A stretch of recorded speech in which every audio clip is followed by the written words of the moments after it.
Fees कमी यशाची आम्ही व्हीके क्लास लहान लेकरापासून मोठ्यापर्यंत. आता मरायला आलं त्याला बी आपल्या ॲपमध्ये शिकायला ते. मग हे ॲप काय केलं आपण, अनेक पोरांच्या वेगवेगळ्या मागण्या असतात. सर तुम्ही नर्सिंगची बॅच टाका. आता नर्सिंग म्हणजे परिचारिका, हा ड्रेस मिळवणं म्हणजे एवढं सोपं नाही. कळलं का, याच्यात ब्रदर बी असते बरं, म्हणजे माणसाला पण ही भरती देता येते, त्याला पण तो पेपर देता येतो, हे लक्षात घ्या. टेम्पररी काम करण्यापेक्षा गव्हर्नमेंटचं काम कधी परवडलं, कोणता मायकाला 58 वर्षापर्यंत काढू शकत नाही. मग त्यासाठी सोपं गोष्ट नाही.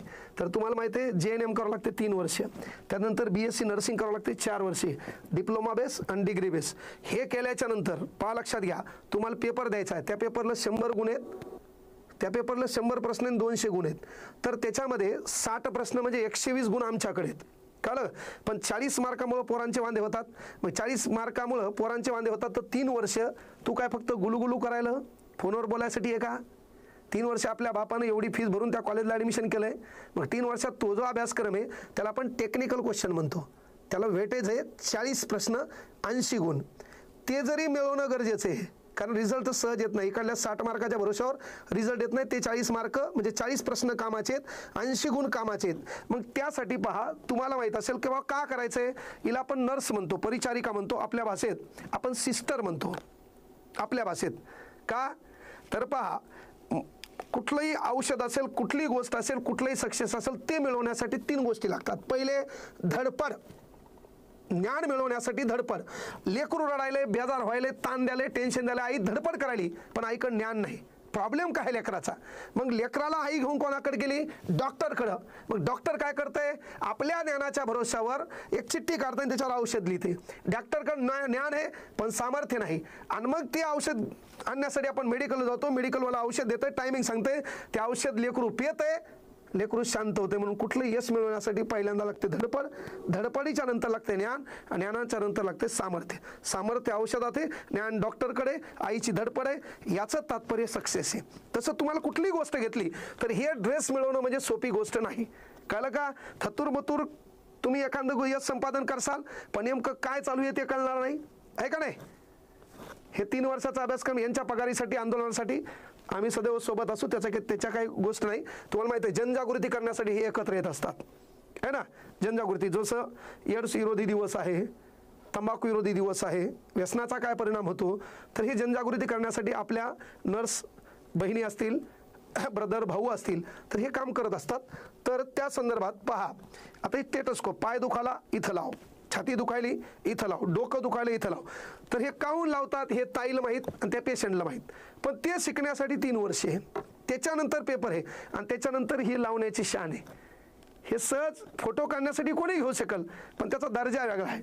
कळलं का. हां, तर पाहता हे म्हणजे तुम्हाला याच्या अगोदर असं काहीचा भ्रम असतो की नर्सिंग म्हणजे पोरीसाठी नाही, तर ती मुलांसाठी पण एक सुवर्ण संधी आहे. मुलांसाठी पण तो जॉब आहे. याचं काहीतरी 10-90 चालू होता, मला त्याची परिपूर्ण आयडिया नाही, 10, 20, 20, 80 असं काहीतरी चालू होतं. पण मुलांना देखील हा जॉब करण्याची संधी आहे. छातीत कळ येणे या भारतात असा एक रोग आहे, त्याचा इलाजच झाला नाही, कस तरी होते. कळलं का. तसं छातीत कळ आल्यावर म्हणजे हार्ट अटॅक कसा येतो, कशामुळे येतो, ह्याची जाणीव डॉक्टराच्या पहिले सिव्हिलला गेल्यावर आपल्याला पहिल्यांदा कोण भेटते, सिस्टर भेटती, ब्रदर भेटतो.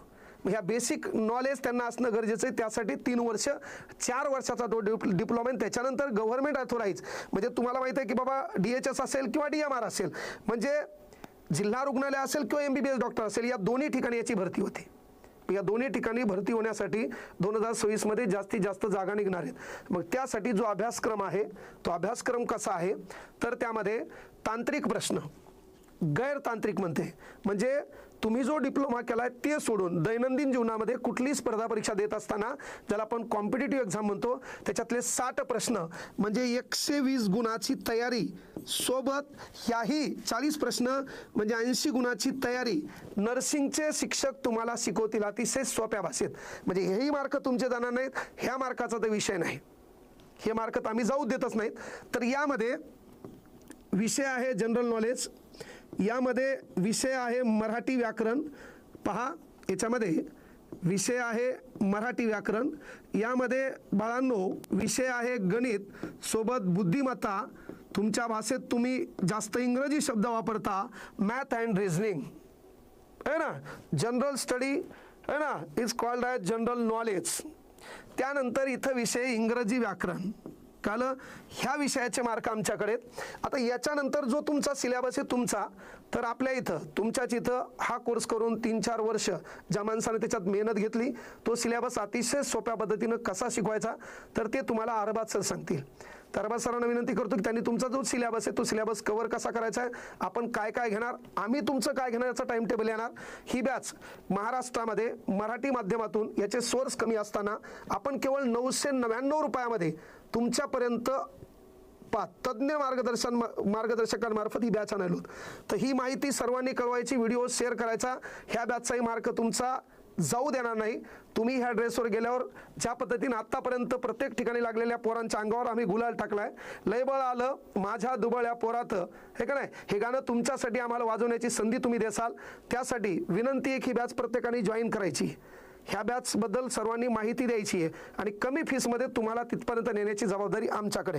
शेवटी तुमच्यासाठी एवढंच म्हणेल, मत कहो सर पर बोझ ज्यादा है, ये बताओ दोस्तों तुम्हारा इरादा क्या है, हौसला हो तो साथ आओ तुम, शिखर हम जरूर देंगे, ये वादा हमारा है.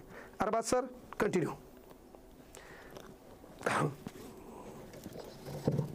तर जय मित्रांनो, तर आपल्याला सरांनी आता जसं सांगितलं टेक्निकल जे विषय आहे आपला, त्या टेक्निकल विषयामध्ये आपल्याला हे जे पूर्ण आहेत हे सब्जेक्ट्स बघायचे. तर ॲनाटॉमी आणि फिजिओलॉजी आपल्याला सगळ्यांना माहिती आहे, जे बेसिक सब्जेक्ट आहे आपला. कोणता पण डिसीज बघण्यासाठी आधी आपल्याला काय बघावं लागते, त्याची ॲनाटॉमी आणि फिजिओलॉजी, की बॉडी कशी तयार झालेली आहे, बॉडीमध्ये कोणते कोणते ऑर्गन्स असतात, हे सगळं आपल्याला ह्या ॲनाटॉमी आणि फिजिओलॉजीमध्ये शिकायचे. त्याच्यानंतर आपण जे नर्सिंग एवढं करतो आहे ना, जे करतात फक्त करायसाठी काय दाखवावी लागते, ते दाखवण्यासाठी काय नर्सिंग मूलभूत म्हणजेच फंडामेंटल ऑफ नर्सिंग. आपण कोणत्या कोणत्या प्रोसिजर करतो, कोणते कोणते ट्रीटमेंट्स देतो, हे ट्रीटमेंट बरोबर कशी द्यायची, हे सगळं आपण कशामध्ये बघणार आहात, फंडामेंटल ऑफ नर्सिंग. त्यानंतर महत्त्वाचा म्हणजे फर्स्ट एड आहे आणि हायजीन आहे. फर्स्ट एड, नवीन रुग्ण आला त्याला सगळ्यात पहिल्यांदा कोणती ट्रीटमेंट द्यायची, म्हणजे ह्याला आपण काय म्हणतात माहिती का, सिनेरिओ बेस्ड क्वेश्चन. आता सिनेरिओ बेस्ड क्वेश्चन्स वारंवार खूप वाढलेले आहेत. तुम्ही मागलची DMAR पण काढून बघितली किंवा DHS मध्ये पण बघितलं, तर सिनेरिओ बेस्ड क्वेश्चन खूप जास्त विचारत आहेत. हां, तर आपण या गोष्टीवर पण जास्त फोकस देणार आहोत. त्यानंतर मेडिकल सर्जिकल नर्सिंग हा आता एकदम महत्त्वाचा सब्जेक्ट आहे आपला. का असं म्हणतोय मी, कारण यामध्ये आपल्याला काय शिकायचे, जेवढे डिसीज आहेत ते प्रत्येक ऑर्गनमध्ये कोणत्या प्रकारचा डिसीज होतो ते कसा नीट करायचा, त्याच्यासाठी डॉक्टरनं दिलेली मॅनेजमेंट काय आहे, ज्यालाच आपण मेडिकल मॅनेजमेंट म्हणतो. आणि त्यानंतर नर्सिंग मॅनेजमेंट काय असते, हे सगळं आपल्याला कशात बघायचंय, मेडिकल सर्जिकल नर्सिंगमध्ये. आणि त्याच्यासोबत जे कम्युनिकेबल डिसीज आहेत, म्हणजे उदाहरणामध्ये एकाची शिदोरी दुसऱ्याजवळ कशी चालली, एकाचं गिफ्ट दुसऱ्याजवळ कसं चाललंय, हे बघायचं आपल्याला कशामध्ये, कम्युनिकेबल डिसीजमध्ये. म्हणजे एकाकडून दुसऱ्याकडे डिसीज कसा जातो. त्याच्यानंतर सगळ्यात महत्त्वाचा, ह्याला पण स्टार करू, त्याला काय म्हणतात आपण, मेंटल हेल्थ नर्सिंग. हां, तेरे नाम, सलमान खानवाला सब्जेक्ट, हे पण आपल्याला बघायचे. ह्याच्यावर पण क्वेश्चन वारंवार वाढेल येतं, तर हे पण आपण अगदी सोप्या लँग्वेजमध्ये बघणार आहोत. आणि अत्यंत महत्त्वाचा काय आहे, कम्युनिटी हेल्थ नर्सिंग. आता कम्युनिटी हेल्थ नर्सिंगची जे तुम्हाला सब्जेक्ट घेणार आहेत आपण, तर ह्याचा आपण जास्तीत जास्त फोकस आपण DMAR वर पण ठेवणार आहेत आणि DHS वर ठेवणार आहेत. ओके, पण सोबतच आपण काय करणार आहेत, ह्याच्यामध्ये तुम्हाला होईल तेवढं CHO ची भरती जी आता आपली येणार आहे त्याच्याबद्दल पण थोडेसे टिप्स, थोडेसे इम्पॉर्टंट क्वेश्चन ह्याच्यामध्ये आपण देण्याचा प्रयत्न करणार आहोत. तर टेन्शन घेऊ नका. ओके, आणि नंतर ज्याची सगळ्यांना भीती, ओके, ज्यांना असं वाटते की बापू हे सब्जेक्ट म्हणले की रिटा मोकळा होणार, ते सब्जेक्ट म्हणजे मिडवायफरी अँड गायनेकोलॉजी है ना. सगळ्यांना माहिती आहे, OBGY म्हणलं कीच तास होते आपलं.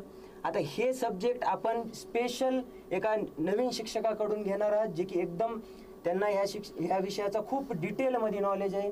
तर टेन्शन घेऊ नका ह्या सब्जेक्टचं पण.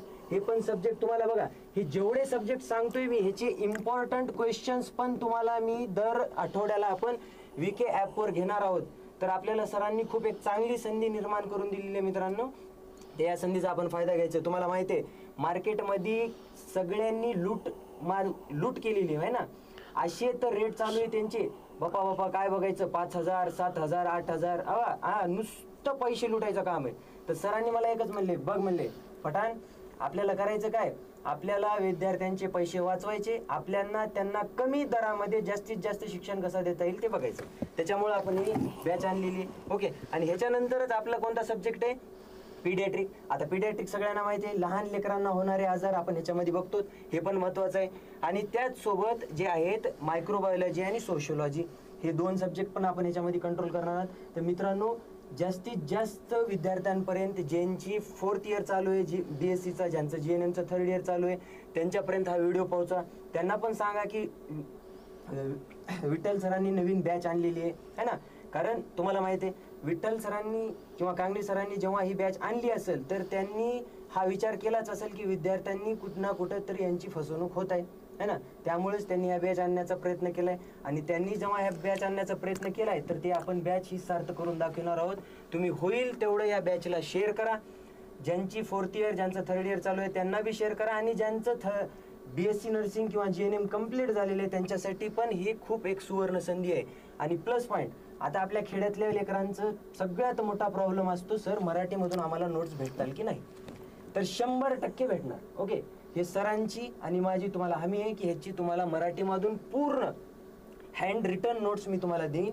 हां, तुम्ही म्हणताल सर मला PPT द्या, PPT देणार नाही. कारण तू PPTचं काय करतो माहिती आहे का, PPT नुसतं पसरतो, त्याच्यामुळे PPT देत नाही तुला मी डायरेक्ट हँड रिटर्न देणार. हां, तर हँड रिटर्न देणार, त्याचा तो अभ्यास करणार आणि 100% तू पलीकडला तुम्हाला PDF भेटून जातील. आणि हे जे आहेत, हे सरांनी तुमच्यासाठी ह्याचे PDF बनवलेले आहेत. तर तुम्हाला PDF भेटणार. पण बघ, जर तू या PDFचा चुकीचा वापर करशील, तुला वाटेल की बा नुसतं वाचितो आणि अभ्यास करीतो, तर मग तू जिथं आहे ना, तू त्याच्यापेक्षा मागे जाणार. 100%.